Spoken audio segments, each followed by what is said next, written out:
Good morning dear students. और बच्चों, आप सबकी पढ़ाई चल रही है? एग्ज़ाम आ गई है ना? आप सबको टाइम टेबल भी मिल गया होगा। ओके, तो अच्छे से स्टडी कीजिएगा बेटा। ओके, तो चलिए आज हम फिर से अपना स्टडी स्टार्ट कर रहे हैं। हम पढ़ रहे हैं कक्षा 5 का व्याकरण विज्ञान। ठीक है, अब इसमें हमारा क्या पढ़ना बाकी रह गया है? हम पढ़ रहे हैं पाठ 19 अनेक शब्दों के लिए एक शब्द। ठीक है, आपको कुछ सिलेक्टेड ही कंप्लीट करना है, मैंने आपको बता दिया है। देखो, अब अनेक शब्दों के लिए एक शब्द क्या होते हैं? अपनी बात को संक्षेप में तथा प्रभावशाली ढंग से कहने के लिए हम अनेक शब्दों के स्थान पर ओनली एक शब्द का प्रयोग करते हैं। ठीक है, किसी भी चाहे बात को बड़ा चढ़ा कर न बताकर उसको शॉर्ट में बताते हैं।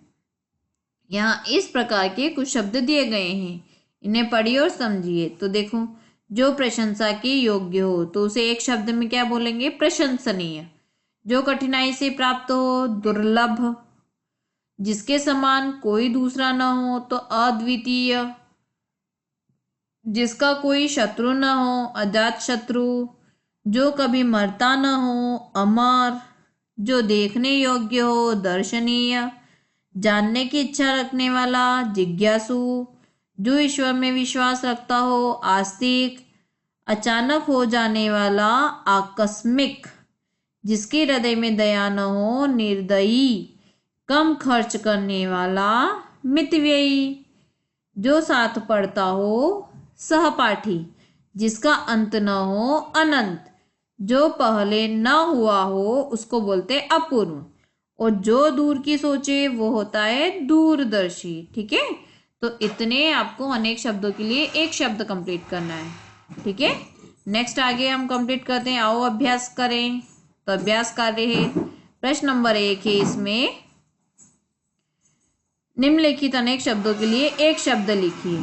ठीक है, जो काम कठिन हो, तो जो काम कठिन हो उसको क्या बोलते हैं? दुष्कर। ठीक है, जो दर्शन करने योग्य हो, दर्शनीय। सप्ताह में एक बार होने वाला, साप्ताहिक। जिसके आने की तिथि न हो, अतिथि। है ना, अतिथि बिन बुलाए कभी भी आ जाते हैं ना। जो पहले न हुआ हो, अपूर्व। ठीक है, प्रश्न नंबर 2 है, रेखांकित अनेक शब्दों के लिए एक शब्द लिखते हुए वाक्य को दोबारा लिखना है। यहाँ पर जो अंडरलाइन किया हुआ है उनके लिए आपको एक शब्द लिखना है और सेंटेंस को फिर से रिराइट करना है। देखो, नलिनी का व्यवहार प्रशंसा के योग्य है, मतलब आप क्या बोलोगे? नलिनी का व्यवहार प्रशंसनीय है। चाणक्य दूर की सोचते थे, दूर की सोचते थे मतलब वे दूरदर्शी थे, तो चाणक्य दूरदर्शी थे। जमींदार के हृदय में जरा भी दया न थी, यानी कि जमींदार निर्दय थे। आगरा का ताजमहल देखने योग्य है, देखने योग्य मतलब दर्शनीय है। मुकेश मेरे साथ मेरी कक्षा में पढ़ता है, यानी कि मुकेश मेरा सहपाठी है। ओके, तो इस तरह से अपना ये चैप्टर फिनिश होता है। हम नेक्स्ट चैप्टर स्टार्ट कर रहे हैं, पत्र लेखन। ठीक है, पाठ 21 पत्र लेखन। अब पत्र लेखन क्या होता है? अपने से दूर रहने वाले व्यक्तियों तक अपने विचार और संदेश पहुंचाने का पत्र जो है वो सबसे सस्ता और सरल और अच्छा साधन है ना। पहले के जमाने में ऐसे ही होता था, बट आज तो सभी के पास मोबाइल फोन अवेलेबल है ना। तो हम क्या करते हैं, मोबाइल से जल्दी से नंबर डायल किया और बात कर लेते हैं, है ना। बट पुराने टाइम में ऐसा नहीं होता था, तब मोबाइल फोन और टेलीफोन नहीं होते थे, तो पत्र के थ्रू अपनी बात पहुंचाई जाती थी। पत्र लेखन एक कला है। पत्र इस तरह से लिखा जाना चाहिए कि पढ़ने वाला लिखने वालों के संदेश या भाव को स्पष्ट रूप से समझ सके। ओके, ऐसा पत्र होना चाहिए कि अपने भाव जो है वो दूसरा आराम से समझ सके। पत्र लिखते समय कुछ आवश्यक बातों का ध्यान रखना चाहिए। पत्र लिखने वाले को बाईं ओर अपना पता और दिनांक साफ साफ लिखना चाहिए। ठीक है, जो भी पत्र लिख रहा है वो सबसे पहले क्या डालना चाहिए? पता और दिनांक साफ डालना चाहिए। पत्र की भाषा सरल, शिष्ट और विनम्र होनी चाहिए। विराम चिन्हों का उचित प्रयोग होना चाहिए, है ना। विराम चिन्ह जैसे पूर्ण विराम, अल्प विराम। पत्र का विषय स्पष्ट होना चाहिए। पत्र का लेख साफ और सुंदर होना चाहिए। विषय का विस्तार न करके अपनी बात संक्षिप्त रूप में व स्पष्ट भाषा में लिखनी चाहिए। ज्यादा लंबा आपको पत्र लिखने की जरूरत नहीं होती है, उसी बात को आपको संक्षिप्त में लिखना होता है। ओके, अब पत्र के 2 प्रकार होते हैं, अनौपचारिक पत्र होता है और एक औपचारिक पत्र होता है। तो अनौपचारिक पत्र जो कि परिवार के सदस्यों, संबंधियों तथा मित्रों को लिखे जाते हैं, ऐसे पत्र अनौपचारिक पत्र कहलाते हैं। ठीक है, इन पत्रों को अपनेपन की भावना से लिखा जाता है। ठीक है, और औपचारिक पत्र जो होते हैं, इन पत्रों में वे पत्र आते हैं जो उन लोगों को लिखे जाते हैं जिनसे हमारा निजी संबंध नहीं होता है, जैसे समाचार पत्र के संपादक, सरकारी कार्यालय, प्रधानाचार्य, अधिकारियों को लिखे जाने वाले पत्र इस श्रेणी में आते हैं। ओके, औपचारिक में। अब देखो आपको क्या क्या कंप्लीट करना है। पत्र के अंग कौन कौन से होते हैं। सबसे पहले पत्र लिखने वाले का पता और तिथि होना चाहिए। ठीक है, जो सामान्यतः पत्र के बाईं ओर लिखा जाता है। फिर संबोधन या अभिवादन होना चाहिए कि प्यारे मित्र या प्रिय मित्र, है ना, मित्र को लिख रहे हो तो। फिर पत्र का मुख्य भाग होना चाहिए, अर्थात विषय वस्तु, यानी कि आप पत्र क्यों लिख रहे हो। ठीक है, स्व निर्देश। फिर पत्र पाने वाले का पता या पिन कोड सहित, है ना, लास्ट में अपना पता लिखना है, पत्र पाने वाले का। ओके, जिसको पत्र मिलना है उसका पता कंप्लीट होना चाहिए। अब देखिए यहाँ पर ये सब सेल्फ कंप्लीट कीजिएगा। ओके, जैसे यहाँ पर है, प्रधानाचार्य को 2 दिन के लिए अवकाश के लिए प्रार्थना पत्र, तो ऊपर आपको डालना है सेवा में। फिर लिखना है श्रीमान प्रधानाचार्य जी, Gyan Kalash international school, Amla road, Sarhanpur. Okay, और यहाँ पर ये पिन कोड दिया हुआ है। फिर आपको दिनांक डालनी है, फिर विषय डालना है। ठीक है, तो विषय में अवकाश प्राप्ति के लिए प्रार्थना पत्र, तो क्या डालोगे, श्रीमान जी, सविनय निवेदन है कि मुझे मेरे भाई के विवाह के अवसर में अपने परिवार के साथ देहरादून जाना है। तो दिनांक 2 दिन का चाहिए आपको, है ना, तो जिस दिन आप लिख रहे हो उस दिन का, है ना, यानी कि जिस दिन की आपको छुट्टी चाहिए उस दिन की और अगले दिन की तक मैं विद्यालय आने में असमर्थ हूँ, अतः आपसे अनुरोध है कि मुझे 2 दिन का अवकाश प्रदान करने की कृपा करें। आपका आज्ञाकारी शिष्य। यहाँ पर आप अपना नेम लिखो और अपनी क्लास लिखो। ठीक है, नेक्स्ट है शुल्क माफी के लिए प्रधानाचार्य को प्रार्थना पत्र। देखो सेवा में श्रीमान प्रधानाचार्य जी, DAV public school, okay, Pritampura, Nai Delhi. यहाँ पर भी दिनांक लिखना है, फिर विषय लिखना है कि क्या चाहिए, शुल्क मुक्ति यानी कि फीस माफी के लिए प्रार्थना पत्र। तो श्रीमान जी, सविनय निवेदन है कि मैं आपके विद्यालय की कक्षा 5वीं का छात्र हूँ। मेरे पिताजी एक निजी कंपनी में सेल्समैन हैं।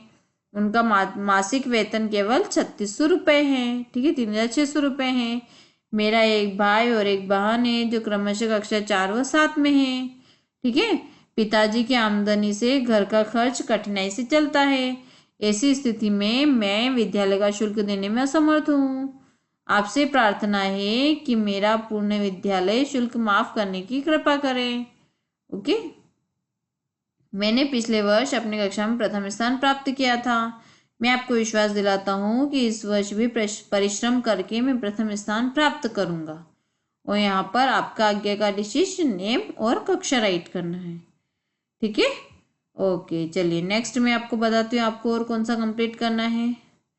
ये मित्र को नववर्ष पर बधाई देते हुए पत्र लिखिए। ठीक है, यहाँ पर सबसे पहले एड्रेस लिखना है आपको, आप कहाँ से राइट कर रहे हो, 17 विकासपुरी, नई दिल्ली। फिर दिनांक लिखना है।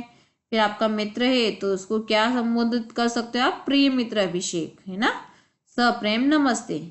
आशा है कि तुम स्वस्थ और आनंद पूर्वक होंगे। जिस दिन तुम्हें मेरा पत्र मिलेगा उस दिन नववर्ष का शुभारंभ होगा, है ना, नववर्ष मतलब नए साल का। तुम उस दिन को बड़े उत्साह से मना रहे होंगे। इस अवसर पर मेरी ओर से बहुत बहुत शुभकामनाएं। मैं परमपिता से प्रार्थना करता हूँ कि नववर्ष तुम्हारे लिए मंगलमय हो। ओके, अब मैं यहाँ पर मित्र को उसके जन्मदिन पर बधाई के लिए पत्र लिखवा रही हूँ।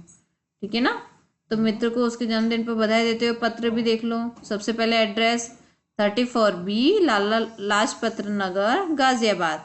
यहाँ दिनांक लिखना है 7/2/21। ठीक है, फिर यहाँ पर संबोधन करना है, प्रिय मित्र अंकुर, नमस्ते। तुम्हारा पत्र मिला, तुम्हारा जन्मदिन 20 फरवरी मैं कभी नहीं भूल सकता। तुम जानते हो तुम्हारे जन्मदिन पर तुम्हारे साथ रहना मेरे लिए खुशी है, किंतु इस बार मैं गांव जा रहा हूँ। गांव में दादाजी बहुत बीमार हैं, इसलिए इस बार न आ सकूंगा। दिल छोटा मत करना। मेरी ओर से तुम्हें जन्मदिन के हार्दिक बधाई। शेष शिशु और अन्य सभी को प्रणाम कहना। ठीक है, देख लो कितनी शॉर्ट में उसने कितनी अच्छी तरह से अपनी बात रख दी। ओके, तो इस तरह से लेटर लिखना है, इस तरह से पत्र लिखा होना चाहिए। और आखिरी में अपना नाम, तुम्हारा मित्र अंशु। तो इस तरह से पत्र कंप्लीट करना है आपको। ठीक है, अब आता है पाठ 23, निबंध लेखन। तो निबंध शब्द का अर्थ होता है ठीक प्रकार से बंधी हुई रचना। इसमें सभी वाक्यों का एक दूसरे के साथ अर्थ की दृष्टि से तथा क्रम की दृष्टि से जुड़े रहना बहुत जरूरी होता है। ठीक है, मतलब कहने का मतलब ये है कि निबंध एक ऐसी चीज होता है जिसमें एक टॉपिक दिया जाता है या अपने मन से एक टॉपिक लिया जाता है, एक विषय लिया जाता है और उसके ऊपर आपको क्रमबद्ध लिखना होता है, स्टेप बाय स्टेप उसको कंप्लीट करना होता है। ठीक है, इस तरह से आपको निबंध कंप्लीट करना है। ठीक है, अब यहाँ पर मैंने आपको निबंध के लिए कुछ टॉपिक दिया है, जैसे समय का सदुपयोग, है ना। तो एक तो आप ये देखिएगा कि समय का सदुपयोग, और नेक्स्ट दिया है मेरा प्रिय मित्र, ये मैं कंप्लीट करवा देती हूँ, है ना। मेरे प्रिय मित्र का नाम रोहन है, वह मेरे साथ ही मेरी कक्षा में पढ़ता है। उसके पिताजी सरकारी कर्मचारी हैं, है ना। और उसकी माताजी केंद्रीय विद्यालय में हिंदी की अध्यापिका है। वह अपने दादा दादी और माता पिता के साथ जनकपुरी दिल्ली में रहता है। रोहन बहुत ही समझदार और आज्ञाकारी बालक है, बहुत आज्ञा मानता है। वह सदैव अपने बड़ों का आदर भी करता है ना। अपने प्रिय मित्र के बारे में बताना है आपको कि आपका प्रिय मित्र कैसा है।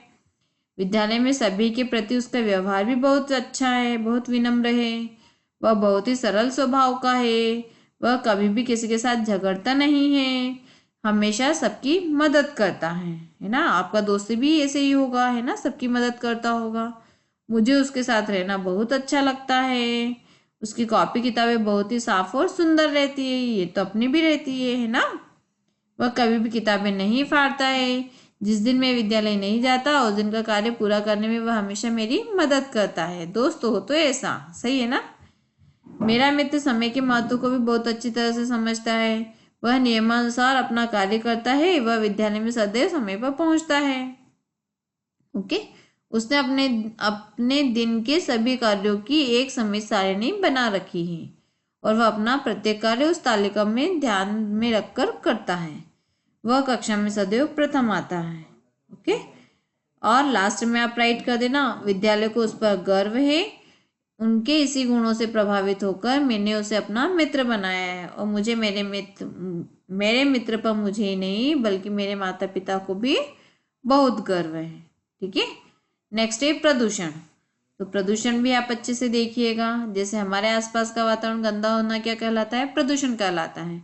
आज प्रदूषण की समस्या लगातार बढ़ती जा रही है। प्रदूषण 4 प्रकार के होते हैं: ध्वनि प्रदूषण, वायु प्रदूषण, जल प्रदूषण और मृदा प्रदूषण। यहाँ एक एक के बारे में बता देना, ठीक है ना। जैसे सड़कों पर गाड़ी की पोपो की आवाज़, तो घरों में संगीत की तेज आवाज़ कानों के पर्दे फाड़ती है। इन आवाज़ों को सुनकर स्वस्थ इंसान भी बीमार पड़ जाता है और सुनने की शक्ति कम हो जाती है, तो इसे ध्वनि प्रदूषण कहा जाता है। ठीक है, अब नेक्स्ट वायु प्रदूषण क्या होता है? तो देखो, एक दूसरे से आगे बढ़ने की होड़ में शहरों में उद्योग धंधे इतने बढ़ गए हैं कि चारों ओर फैक्ट्रियां या कारखाने नजर आते हैं और सांस लेना भी मुश्किल हो गया। बच्चे बूढ़े सब जो है वो सांस के रोग से पीड़ित हो रहे हैं। तो यह क्या कहलाता है? वायु प्रदूषण कहलाता है। ठीक है, इसी तरह जल प्रदूषण क्या होता है ना, और भूमि प्रदूषण क्या होता है। तो इन तीनों चारों के बारे में बताकर इसको लास्ट में कंप्लीट करना। प्रदूषण की इस बढ़ती समस्या से निपटने के लिए प्रत्येक मनुष्य को प्रयत्नशील होना होगा और ज़्यादा से ज़्यादा पेड़ लगाने होंगे तथा अपने आसपास सफाई का ध्यान रखना होगा। ओके, तो इस तरह से आपको निबंध लिखना है और कंप्लीट करना है। ठीक है, तो हमारा सिलेबस यहाँ तक कंप्लीट होता है और आप अच्छे से स्टडी कीजिएगा। जितना आपको कंप्लीट करवाया है एक एक बार रिवीजन कंप्लीट कर लीजिएगा। ओके, तो चलिए, बेस्ट ऑफ लक बेटा। अब सभी अपना अपना ध्यान रखना है ना। ओके, और एग्जाम अच्छे से दीजिएगा।